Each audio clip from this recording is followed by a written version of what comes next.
Bonsoir à tous, bienvenue dans le 7-8 journal sur TV 78, 26 minutes pour faire le tour de l'actualité locale. Tout de suite, les titres de ce mercredi 26 septembre. Quelle perspective pour la politique culturelle des Yvelines? Le département a fait le point ce matin avec les acteurs de la culture du territoire. C'était à l'université Versailles-Saint-Quentin en Yvelines sur le site de Guyancourt. Entretien à suivre avec la vice-présidente du conseil départemental, Joséphine Coleman-Berger. Un an qu'elle était fermée à Maurepas pour raison de sécurité. L'église Notre-Dame a rouvert ses portes après des travaux effectués dans la charpente. Une centaine de fidèles a célébré la nouvelle à l'occasion de la messe du week-end dernier. Un office en présence de l'évêque de Pontoise. Enfin, vous entendrez à la fin de ce journal le brame du cerf. Tous les ans, à l'automne, l'animal pousse son fameux cri pour attirer les biches. L'espace Rambouillet propose d'observer ce rituel. Mais avant de développer ces titres, faisons le point sur l'un des chantiers en cours à Saint-Quentin en Yvelines. Les travaux du nouveau centre commercial de plaisir avancent. Open Sky devrait ouvrir fin 2019. Le projet se précise concernant les commerces et enseignes qui investiront le centre. Les détails de Marie-Lénia Pichino et Patrick Jacques de Dixmude. Il commence à prendre forme. Les travaux commencés en janvier 2017 avec la démolition de l'ancienne zone commerciale se poursuivent. Le centre commercial Open Sky de plaisir de 31 000 m² dévoile ses premiers contours. Nous sommes en train d'achever la structure sur la zone 1, 2, 3 et 4. Nous allons attaquer la semaine prochaine les travaux de structure de la zone 5, le cinéma UGC.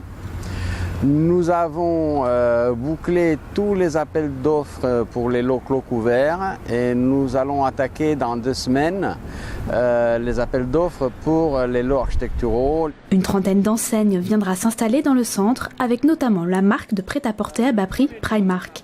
Encore peu présente en France, elle occupera ici une zone entière sur 2 étages. Mais cette offre mode sera également complétée par une véritable offre de restauration. Et ça, c'est important parce que ça va avec cette notion de lieu de vie, de retrouver des terrasses, de retrouver des lieux pour consommer entre amis au moment du shopping. Autre point fort d'Open Sky, un multiplex de 9 salles de cinéma UGC.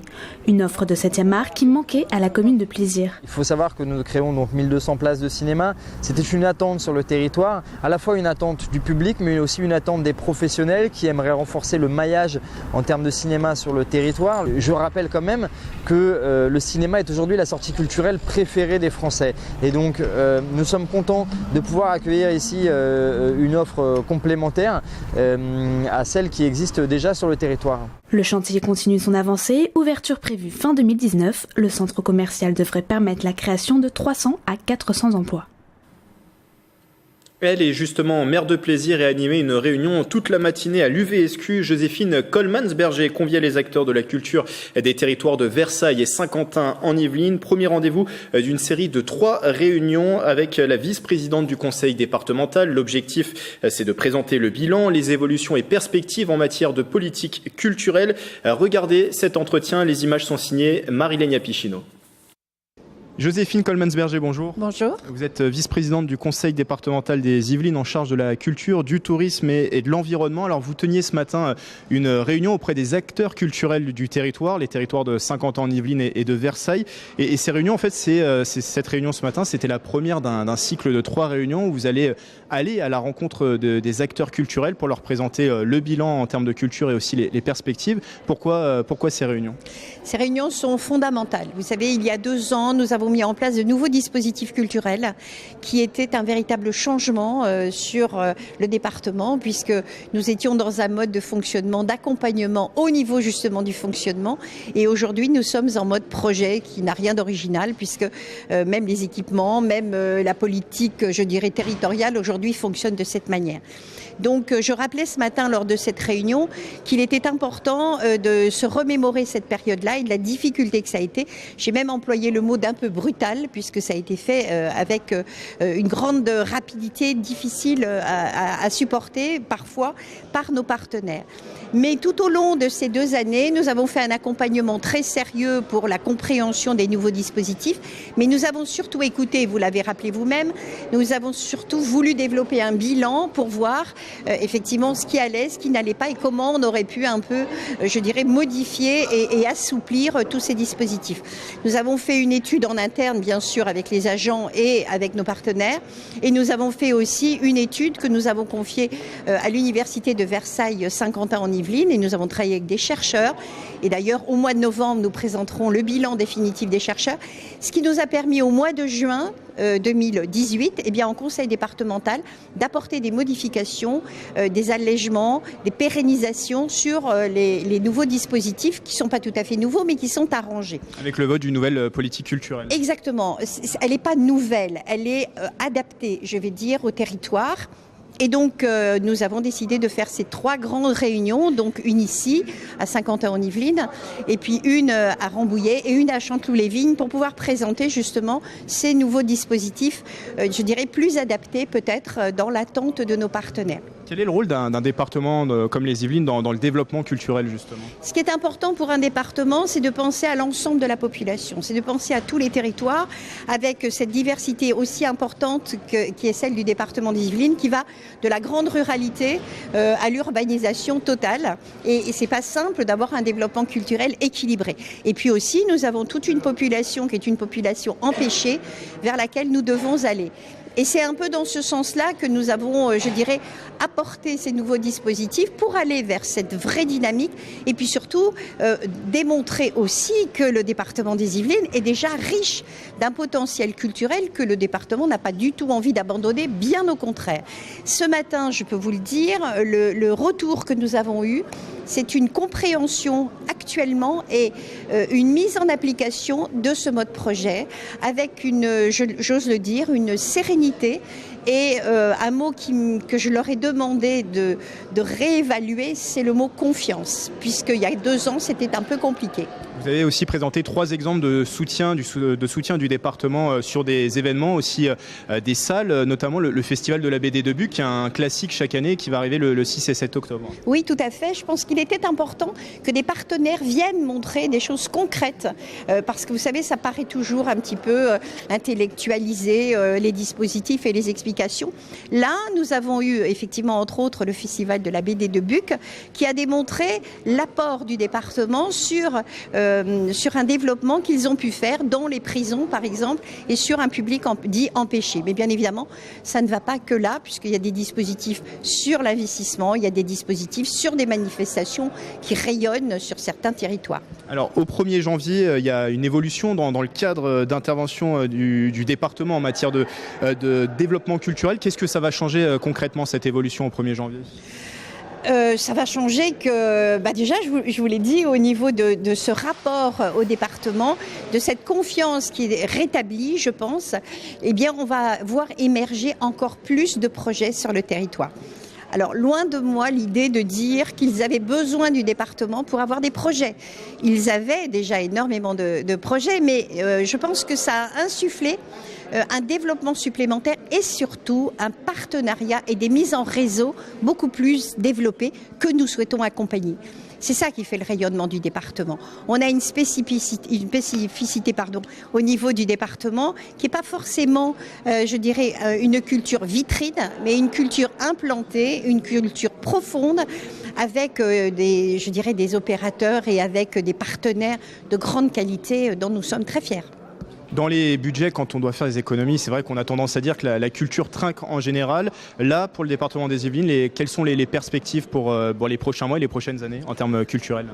Je ne vais pas rappeler la baisse énorme que nous avons eue il y a 2 ans pour toutes les raisons que vous connaissez, sur lesquelles je ne vais pas revenir, mais enfin les baisses de dotation quand même, c'est quelque chose qu'il faut peut-être rappeler.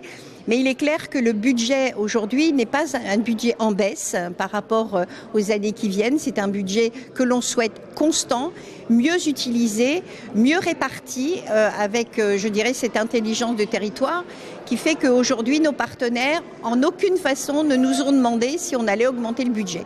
Donc ça veut dire que quelque part, tout le monde n'est pas forcément satisfait de l'accompagnement au niveau financier peut-être, mais en tout cas, je peux vous dire que ce matin, on est vraiment rassurés. Moi, je suis d'abord ravie et enchantée de voir le travail qui a été fait par les agents du département, qui ont fait un travail colossal de proximité pour accompagner justement cette nouvelle politique. Et je pense que cette politique telle que nous l'avons mise en place fera des petits et des adeptes dans d'autres départements. Merci Joséphine Coleman-Sberger. Je rappelle que vous êtes vice-présidente du conseil départemental en charge de la culture, du tourisme et de l'environnement. Un entretien enregistré ce matin à l'université Versailles-Saint-Quentin en Yvelines. L'agglomération saint-quentinoise et son golf national qui reçoivent en ce moment bien sûr la Ryder Cup. La compétition officielle débute vendredi, mais l'événement a déjà commencé avec le tournoi des célébrités hier et la suite des entraînements des joueurs. Aujourd'hui, mercredi, le président de Saint-Quentin en Yvelines a accueilli les journalistes présents pendant l'événement. Ils sont environ 1000 à être accrédités sur cette Coupe du Monde de golf. Et Jean-Michel Fourgousse a tenu à rappeler dans son discours les capacités du territoire à accueillir de grands rendez-vous. Propos collectés par Patrick Jacques de Dixmude et Michael Elmidoro. C'est évident que l'événement est exceptionnel.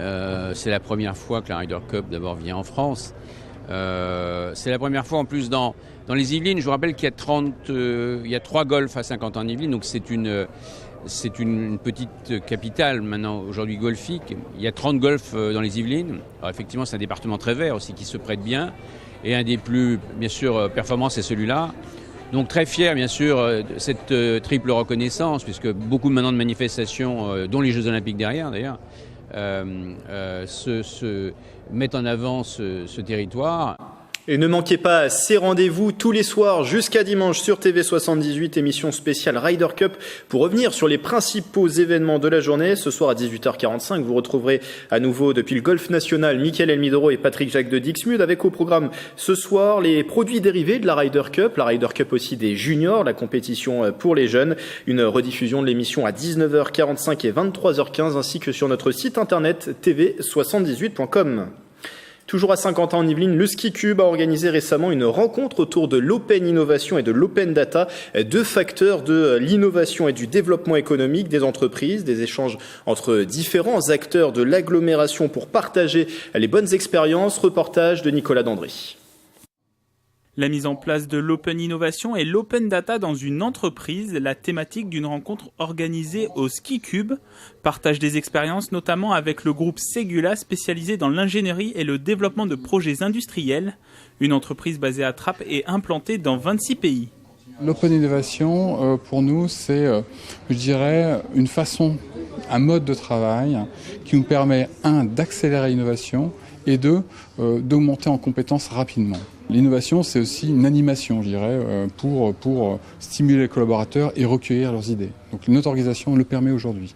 Créer un réseau entre ses salariés, ses clients ou d'autres entreprises, le principe de l'Open Innovation, une pratique mise en place chez Renault, exemple avec les Open Innovation Lab, un travail avec des acteurs externes au groupe aux losanges.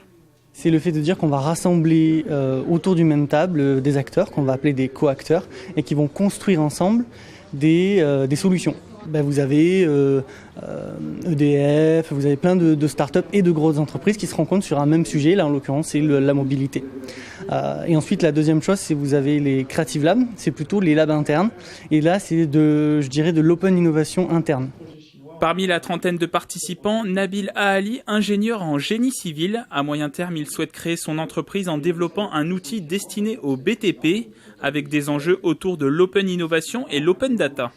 C'est une problématique qui est ressentie par les territoires, donc, que ce soit des communautés d'agglomération ou des entreprises. Et c'est une question qui est de plus en plus importante et qui nous touche, nous, particulièrement dans le BTP. Prochain rendez-vous au Ski Cube le mardi 9 octobre à 17h30 pour la Welcome Party, une soirée pour découvrir les services offerts par le territoire, inscription obligatoire auprès du Ski Cube.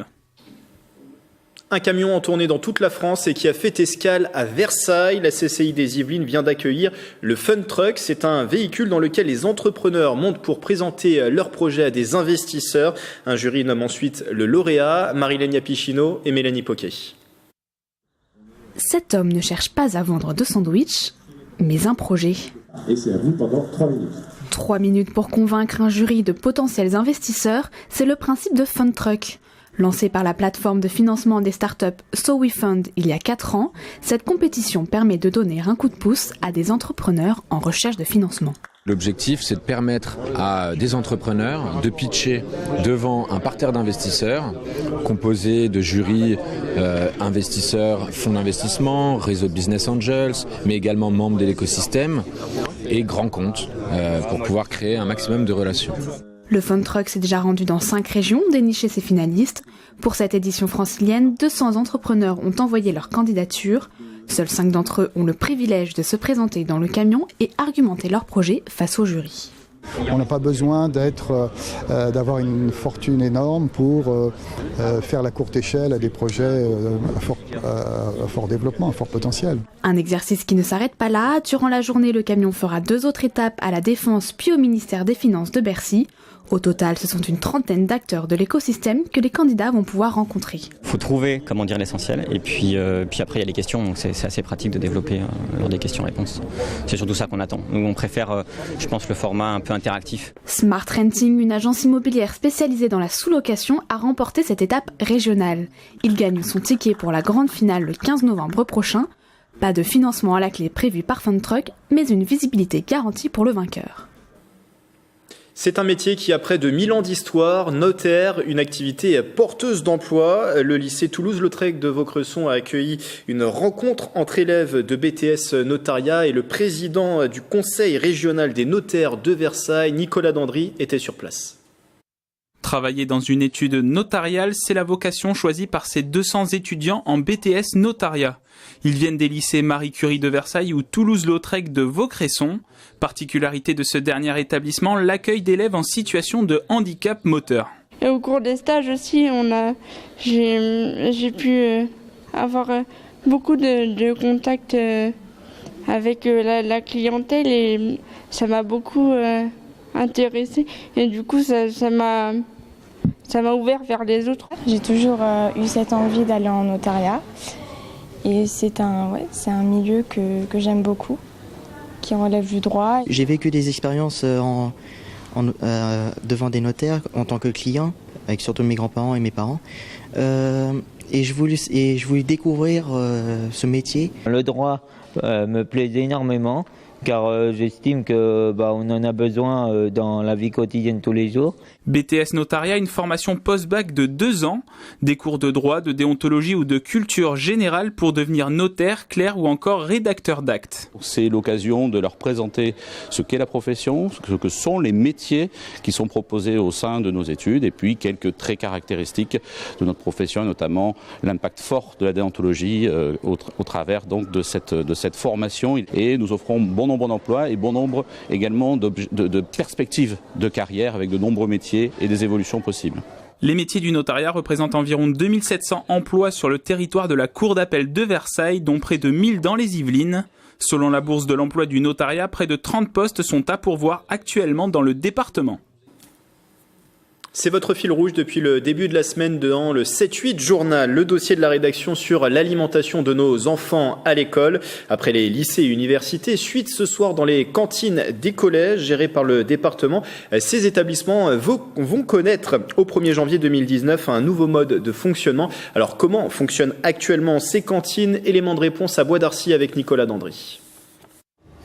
Il est 10h dans la cuisine du Collège Mozart de Bois d'Arcy. Cathy Gastrin, chef de cuisine, prépare un beurre blanc, une sauce pour accompagner le dos de cabillaud ou la côte de veau avec des pommes de terre. Le menu destiné aux 600 élèves de l'établissement. Une réduction de vin blanc avec de l'échalote. Ensuite, qu'on monte au beurre, avec du beurre frais. C'est pour accompagner le poisson, qui est un dos de cabillaud aujourd'hui, avec des pommes de terre à la vapeur. On travaille avec le conseil départemental sur une plateforme et on choisit nos produits. Là, entre autres, c'est du surgelé parce qu'en collectivité, en grosse quantité, le surgelé est plus sûr que le frais. Nous cuisinons au maximum parce que c'est ce qui va faire baisser notre coût repas. Le fait d'éplucher des carottes le matin et de les râper sur place. Ça nous arrive de faire des salades de lentilles et au lieu de faire une vinaigrette normale à base de moutarde, on va faire une vinaigrette à base d'huile de noisette et de vinaigre de pomme. Cuisiner sur place avec des produits livrés tous les 2 jours, cette personne travaille aux côtés de la chef de cuisine pour l'aider notamment à recevoir les livraisons. Il y a de la civette, des tomates, de la menthe fraîche et du persil parce qu'on a prévu au menu un taboulé libanais. Les Yvelines consacrent 46 millions d'euros pour la restauration scolaire avec des modes de fonctionnement différents entre les 116 cantines des collèges yvelinois. Aujourd'hui, le département souhaite harmoniser sa gestion avec la création d'une société d'économie mixte à opération unique. Les 2/3 du capital de cette société seront détenus par l'entreprise qui va avoir la responsabilité de la fabrication, mais elle ne sera pas délégataire comme on le fait aujourd'hui, c'est-à-dire elle décide de tout toute seule. Nous serons actionnaires minoritaires, donc le département en tant qu'institution présidera le conseil d'administration et donc surveillera cette société pour s'assurer que la qualité, l'écoute, tout soit bien cadré et bien conforme au cahier des charges. Plusieurs garanties comme l'utilisation de 20% de produits bio, le respect de la saisonnalité ou encore le suivi de la traçabilité des denrées. La réforme sera mise en œuvre au 1er janvier 2019. Et parmi les entreprises, Sodexo et Elior sont candidates pour prendre en charge la restauration scolaire des collèges yvelinois. Le choix doit être fait ce vendredi 28 septembre lors d'une séance au conseil départemental. Je vous en parlais dans les titres de ce journal. L'église Notre-Dame de Maurepas a rouvert cet été. L'édifice était fermé depuis 1 an suite à des fissures dans la charpente. L'événement a été fêté ce dimanche lors d'une messe, puis avec une grande kermesse. Isabelle Karaïskos. Ils étaient des centaines de fidèles à la grande messe de rentrée pour célébrer sa réouverture. L'église Notre-Dame de l'Espérance a repris vie ce dimanche à Maurepas. C'était un moment d'émotion vraiment fort parce que moi je suis arrivé l'année dernière, l'église venait de fermer, il a fallu prendre des décisions pour essayer de faire face à la conjoncture. Et là, 1 an après, on recommence tous ensemble. Les paroissiens aussi avaient vraiment envie de se retrouver. Après 1 an de travaux et de fermeture, l'édifice religieux avait rouvert ses portes aux fidèles depuis la mi-juillet. Il y a beaucoup de gens qui viennent de pays d'ailleurs,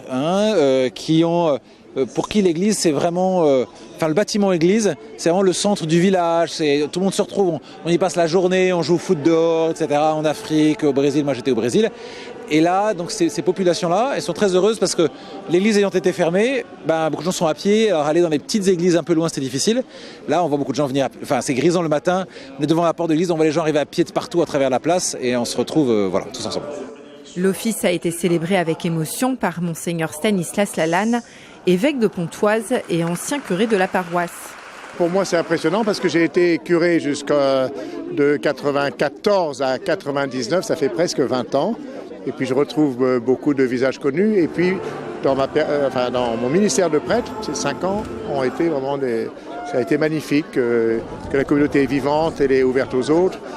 La messe a été suivie d'une kermesse où repas et boissons attendaient les fidèles pour cette journée riche en nouveautés. Les paroissiens ont également fêté leur nouveau saint patron, Notre-Dame de l'Espérance. On referme ce journal en forêt de Rambouillet où tous les ans pour la saison des amours, les cerfs cherchent l'attention des biches. L'espace Rambouillet propose des balades pour observer et écouter le fameux brame, la parade nuptiale de ces cerfs. Marilène Yapichino et Isabelle Karaïskos ont pu observer ce rituel. Pour le cerf, le mois de septembre, c'est le début de la saison des amours. Alors pour faire des rencontres, il donne de la voix. Nous entendons le brame du cerf, qui est le cri poussé par le cerf, donc le mâle, pour défier les autres cerfs et aussi séduire les biches.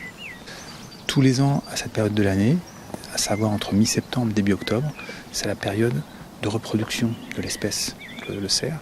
Et durant cette période, il va pousser ce cri fameux qu'on appelle le brame. S'il sait se faire remarquer des biches, il se montre plus timide avec l'humain.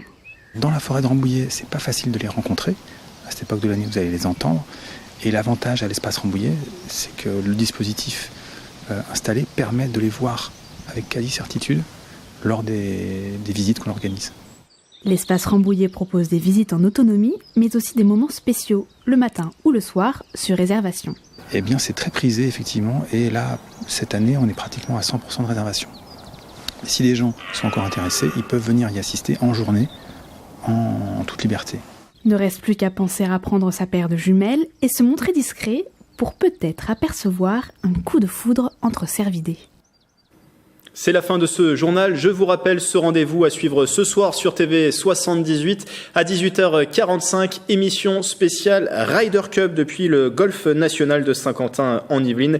Mickaël Elmidoro en compagnie de Patrick Jacques de Dixmude reviendront sur les principaux événements de la journée, notamment les produits dérivés de cette Ryder Cup 2018. Ils parleront également de la Ryder Cup des juniors, une compétition pour les jeunes. Rediffusion de cette émission à 19h45, 23h15 et également sur notre site internet tv78.com. Et puis dans un instant, nouveau numéro du 7-8 débat présenté par Isabelle Karaïskos. Le thème ce soir, c'est la fin du numerus clausus dans les études de médecine. Belle soirée avec TV78.